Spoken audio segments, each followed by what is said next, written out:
Welcome to our friends at Fresh Start Mall Campus who are worshiping with us too. Shall we do that right now?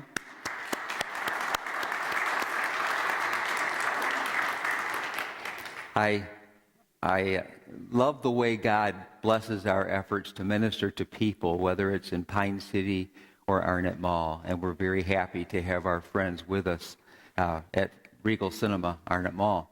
You have message notes, teaching notes in your program. If you want to take them out and follow along with me, there's a couple places that you might fill something in. But the title of this teaching series is, read it with me, would you? Enough. Discovering joy through simplicity and generosity. And I circled again in my notes those four words: enough, joy, simplicity, generosity. I believe that when we appreciate what God has done for us, we find that it is enough and even more than enough. Today I'm going to be combining both some biblical wisdom that we find in the Scripture about our attitude toward things, and also some practical, common sense kind of financial principles that I think could apply to every one of us. There's an expression we have in our society. We say, keeping up with who? Do you know the Joneses? You folks at Mall Campus, I think you know Mike and Shelley Jones there. Say hi to them for me right now. I don't think it was meant to be Mike and Shelley that we're keeping up with, but we have this mythical, competitive kind of mindset. How can I keep up with those hypothetical Joneses? The Joneses represent people living beyond their means with some kind of a false sense of what's important, a false sense of reality. You know, if I only had fill in the blank, I'd be happy. It's a constant juggling act to keep up because you don't have what you want, and so you spend or you go into debt to get it. And appearances are very important, but those minimum payments on credit cards will eat you alive. Last weekend at this very service, I had two young women come up to me. The first one came, we were still serving communion, and she came and looked for me and said, "Pastor Bill, you don't know how much that message spoke to me." She went on to say she's a second-year college student, and she got caught up in, those credit card people are so generous with college students.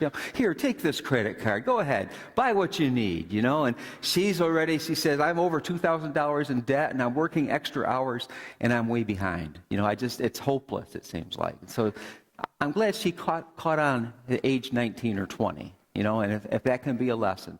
Somebody else came up to me and said, I got a lot of money back from the government, and I was planning on how I was going to blow it this week. So I'm glad you talked about that. So I don't know. I haven't checked back with her to see whether indeed that made a difference or not, but at least it caused her for the short term to think about it. Our memory verse today is from Proverbs 21:5. Would you read that with me? The plans of the diligent lead surely to abundance, but everyone who is hasty comes only to want. Where is that? Proverbs 21:5. Biblically, and just matter of common sense, if your consumer debt is getting greater every year, if it's greater this year than it was last year, maybe that ought to be a red flag, a kind of a warning sign to you. That applies to many of us. Not everybody, but many of us have that kind of an issue. And there are such dynamics with debt of interest and penalties and ATM fees. I got to have it, so I don't care if it costs me $3 to use that other bank's ATM. I'm going to go do it, and we just add up all those things. Something that you just can't do without, I have a confession to make. I struggle with this.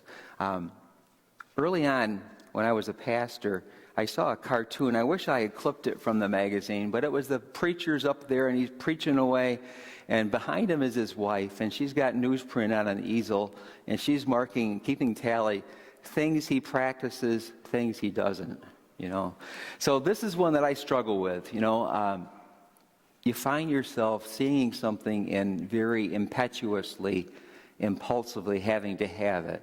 Now, if you don't have a problem with that, with the credit and going into debt, the other part of this is the next verse might apply to you. Proverbs 21:20 says, "Precious treasure remains in the house of the wise, but the fool devours it." So maybe you're not headed for an impending financial crisis, but are you making the most of what you have? Or do you find yourself wasting money just because you can?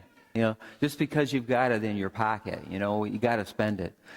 We need help, many of us, in getting back on track with respect to our finances and our stewardship. Number one question, where does all our money go?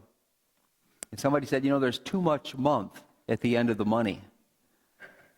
Most of us have a bit of a tendency, like the prodigal son that we read about in Jesus' teaching, Luke chapter 15. I'm going to just read the first paragraph having to do with this prodigal son that Jesus teaches about. Luke 15, verse 11. Jesus told this story. A man had 2 sons. The younger son told his father, "I want my share of your estate now instead of waiting until you die." So his father agreed to divide his wealth between his sons. A few days later, this younger son packed all his belongings and took a trip to a distant land. There he wasted all his money on wild living. About the time the money ran out, a great famine swept over the land, and the son began to starve. He persuaded a local farmer to hire him to feed the pigs. The boy became so hungry that even the pods the pigs were eating looked good to him, but no one gave him anything.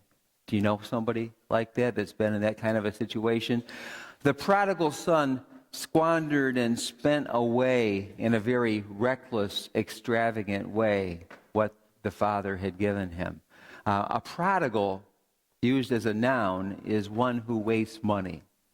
Now, somebody said this could be called the story of the prodigal father because the story points how liberal and generous God's grace is, that even when we mess up, God offers grace in a prodigal, reckless kind of a way. So you kind of get that idea. But the key for this prodigal son was the word now. Now, his father would have left him the property. In that time, it might have been largely real estate, and that property would have provided future income security for the son in crops or flocks, and the son had security if he waited to receive what the father was going to be leaving him. But all this son wanted was the pleasure of instant gratification. Now, I learned this week that 50% of Americans have less than $25,000 set aside for retirement. Now, we're not thinking about later. The attitude, I'm not worried about tomorrow, I want it today. I'll choose to enjoy the pleasure now and not think about tomorrow. So what does it mean to live as prodigals? It means that we're only interested in now and what we can experience right now. So this younger son sold his entire future for what he could have in the moment. Sold out for short-term pleasure. Reckless extravagance. The problem was that the famine came. And the problem for us is that the famine will eventually come.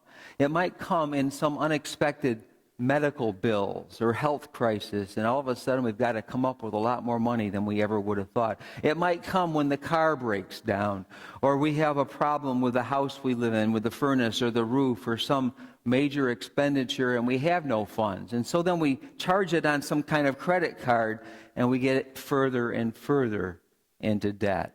We charge our future away. We mortgage our future. We long so desperately, we long for the pods that the pigs are eating.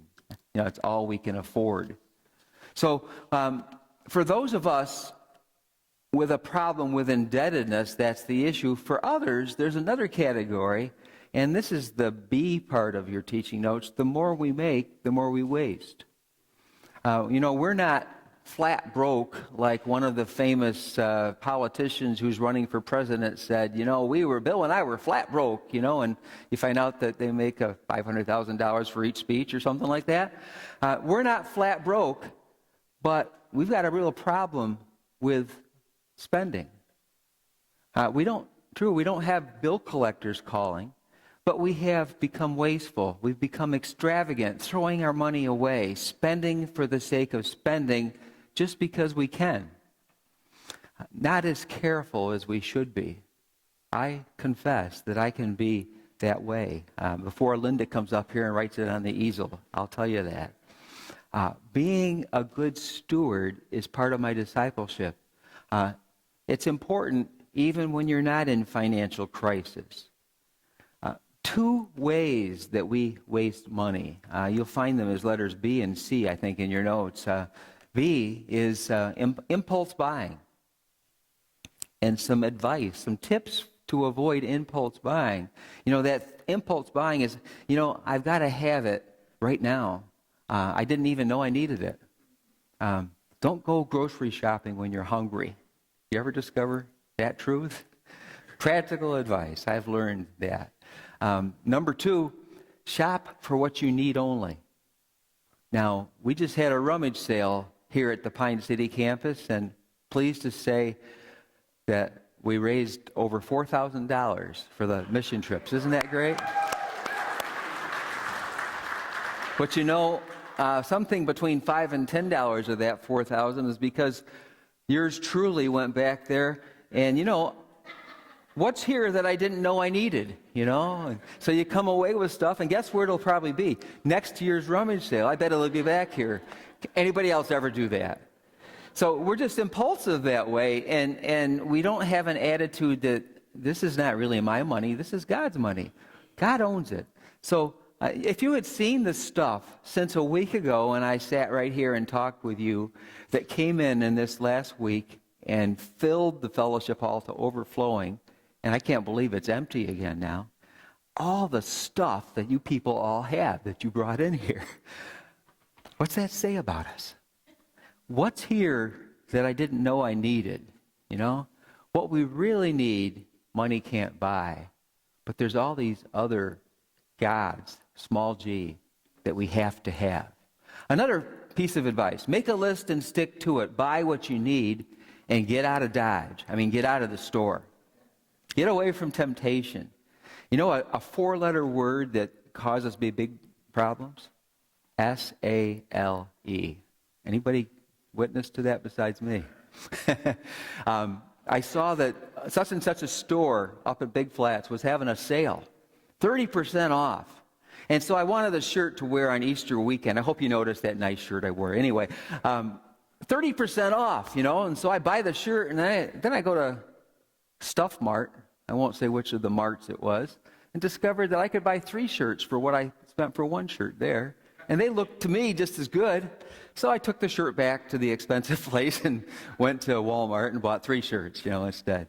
But we get so sucked into sales and that kind of the impulse buying temptation. Make a list and stick to it. Another point, wait 24 hours before purchasing an impulse buy.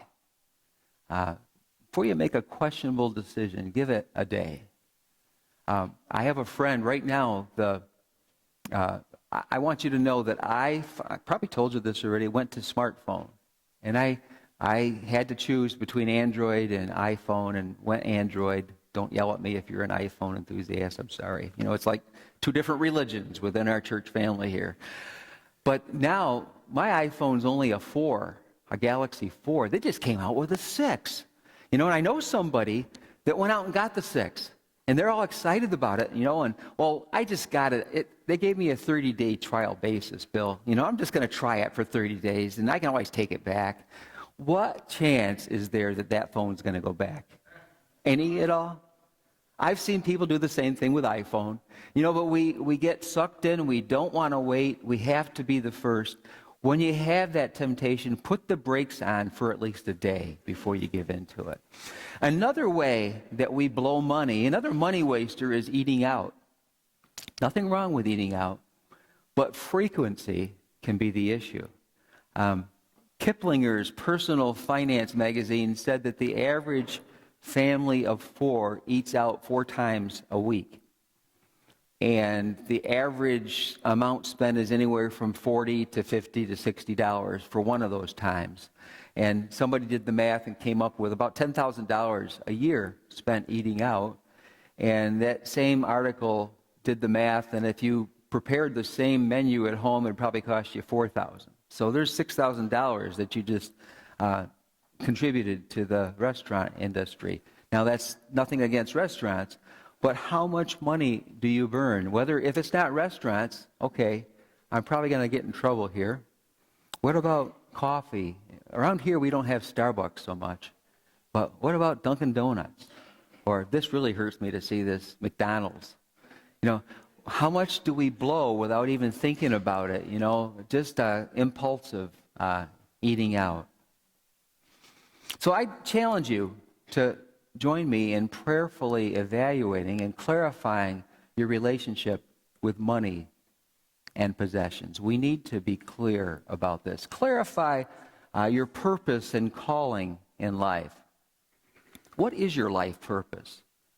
Our instinct, our default setting that we have because of our fallenness is telling us that our purpose is to consume, to have more stuff.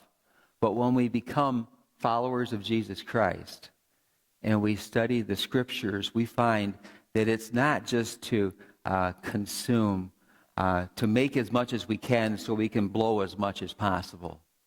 But there's a deeper purpose than that. We refer to our purpose at our church as love God, love people, serve the world. George Bernard Shaw made a statement over 100 years ago that it really struck me, and he was a known, not a Christian, but he said this: "This is the true joy in life, the being used for a purpose, recognized by yourself as a mighty one, but the being thoroughly worn out before you're thrown on the scrap heap. To use yourself in service to others, to be thoroughly worn out." I read about a boy named Johnny who worked as a 19-year-old at a kind of a Wegmans or a Tops type grocery store, and they had a motivational speaker come to town and spoke at this store. And this woman suggested that the employees of the grocery store, that their work was more than stocking shelves or ringing up customers' food purchases or delivering supplies. She challenged them and said that every person they met was an opportunity to bless someone, to live out a higher calling or mission. The employees of the store were inspired, including 19-year-old grocery bagger named Johnny. Johnny has Down syndrome, but he took her words to heart. Johnny went home. He tried to think of ways he could be a blessing to others. Finally, he came up with a plan. Each night, he would search the internet for a positive saying that would encourage people. Then Johnny would print out 300 copies and carefully cut the sayings into individual strips of paper. The next day, he would put one of the sayings in the grocery bag of each of his customers, as he said, "I put a saying in your bag. I hope it helps you have a good day. Thanks for coming here." A month later, the store manager noticed that Johnny's line was much longer than the others. Even when he announced that there was no waiting in lines 2 and 3, no one moved. People wanted Johnny to be their bag boy. He touched them, filled them with hope. Johnny got it. He was pursuing a mission bigger than his personal satisfaction.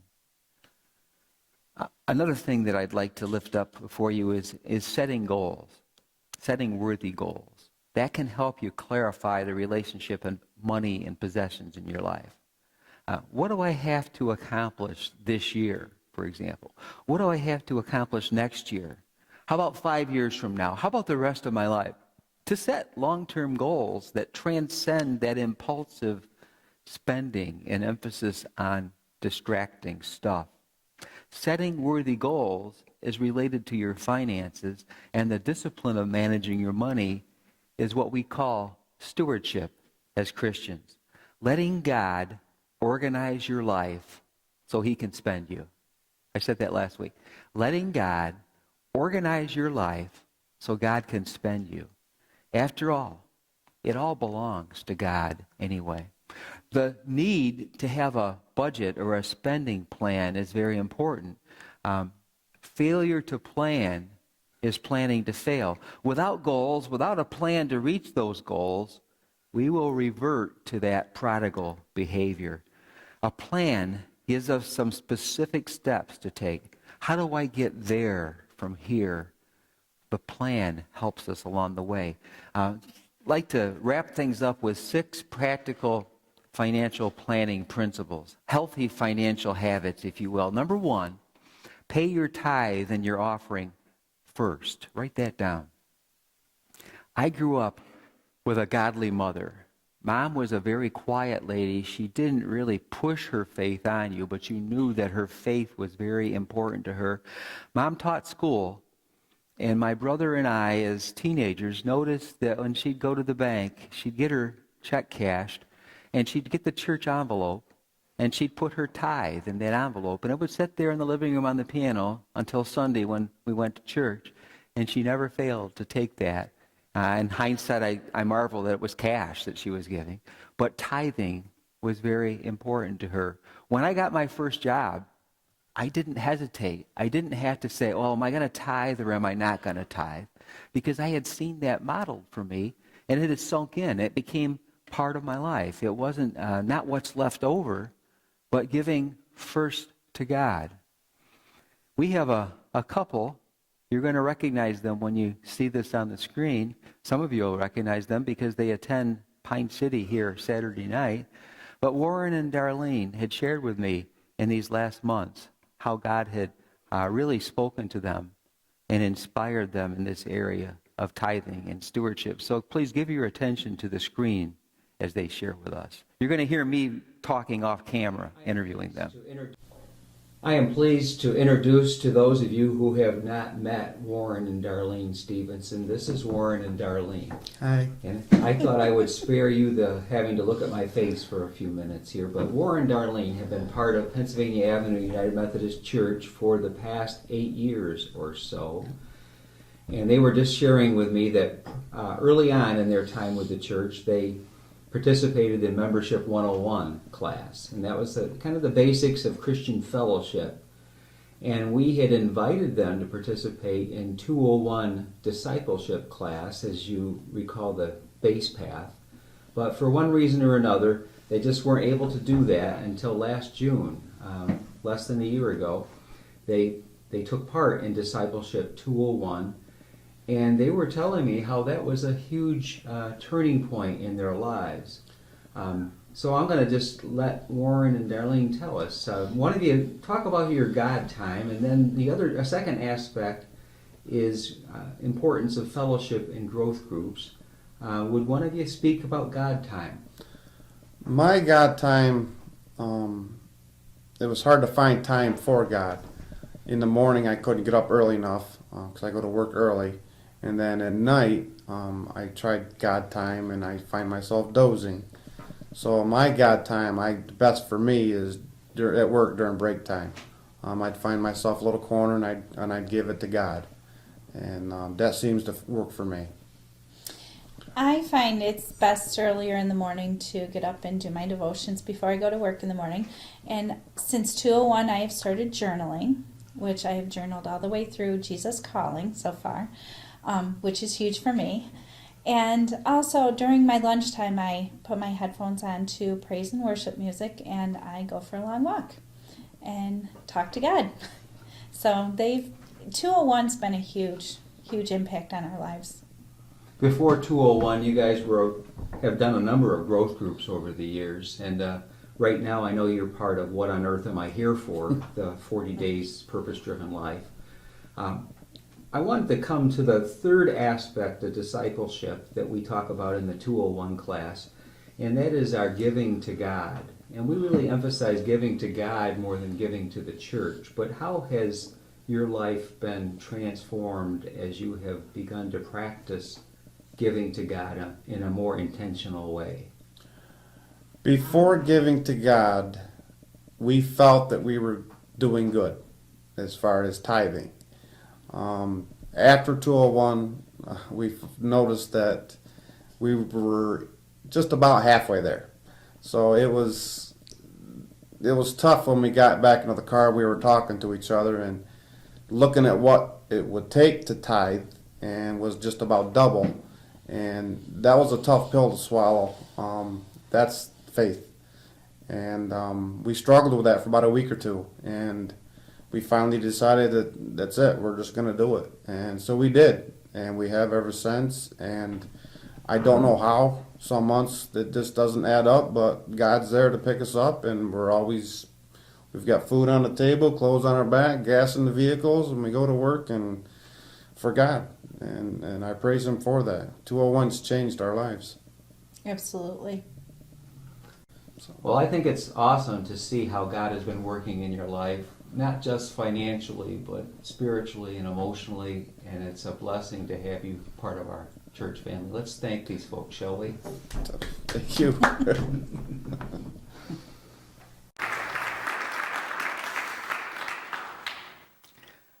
Tithing is a personal issue. It's nothing that we as a church or the pastor is going to say, I'm waiting for you to start tithing. But it's neat when God convicts the person and challenges them and to see them respond. So I want to thank Warren and Darlene for that. Creating a budget and tracking your expenses is very important. Whether you're a prodigal spender where you're mortgaging the future, you've just given it all, you got rid of it all, or you're careless in your spending, a lot of times that affects our tithing because we don't have the money because it's already gone.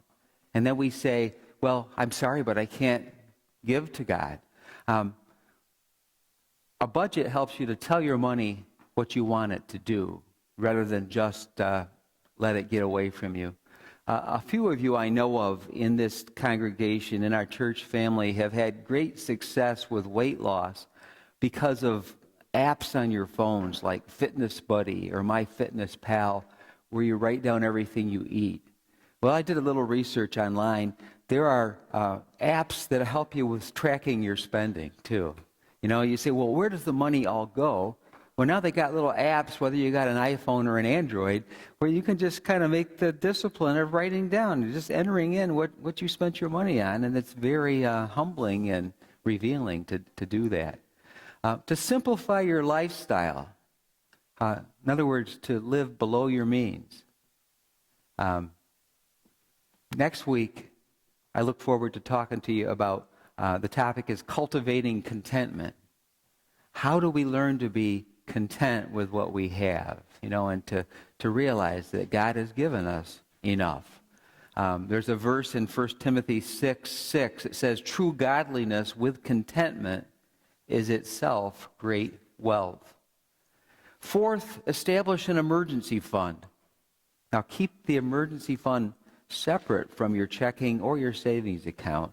Don't make it too easy to dip into that. But that emergency fund can help you deal with the unexpected expenses that might come up, something you don't anticipate, like a medical bill or a car repair or things like that. You won't have to pull out your credit card. Dave Ramsey is one of the biblical teachers that's on the Family Life Radio. He's a Christian financial counselor.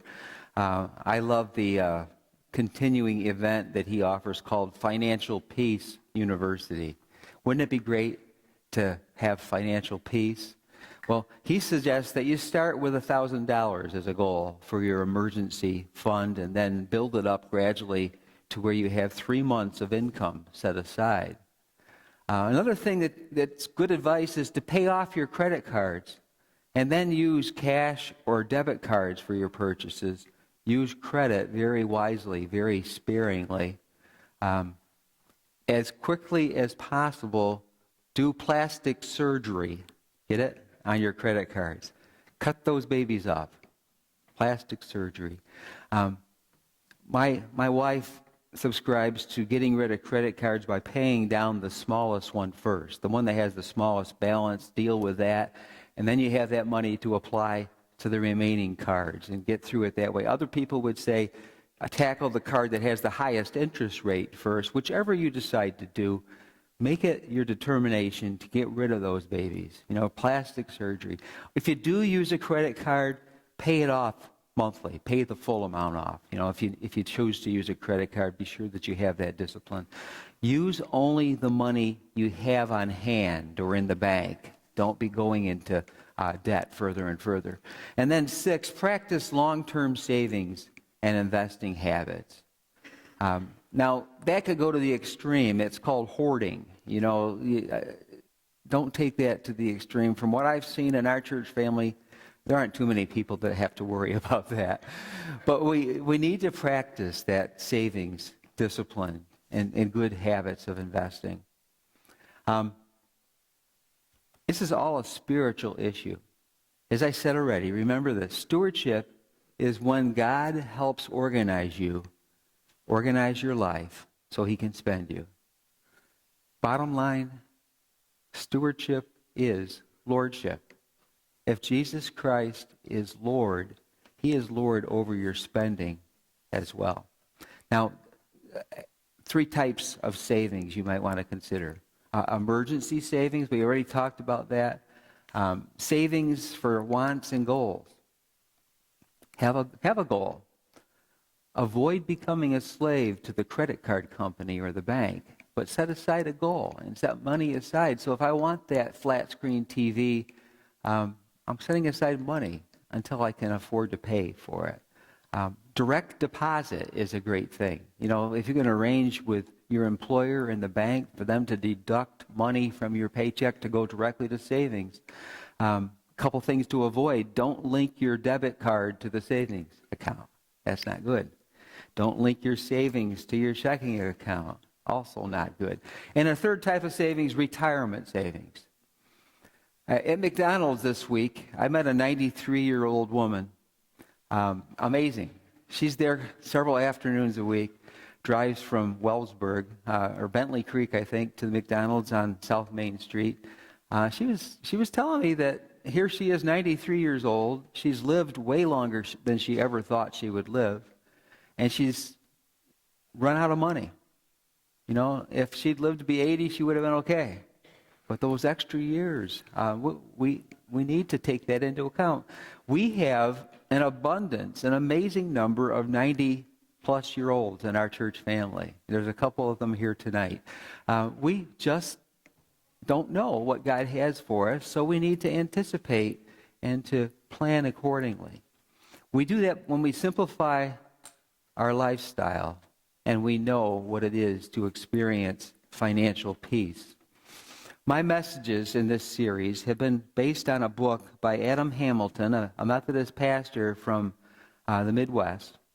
And I'd like to just share something that he writes in his experience as a pastor out there in Kansas City. He says, years ago, I was having lunch with a church member. He was the vice president of his company, well-respected, quite successful. He lived in a large house, nice house, not too extravagant. He drove nice cars. On that particular day at lunch, he was really excited. He said, I bought a new car this week. I said, really? What did you buy? He said, I'll show you after lunch. We went out to the parking lot after lunch. I expected to see a new BMW or a Mercedes. To my surprise, he pointed to a 7-year-old Honda Civic. I said, tell me about the car. He said, it's a cream puff, one owner, low miles, always garaged. I paid cash for it, and the insurance and the taxes were nothing. It's fun to drive.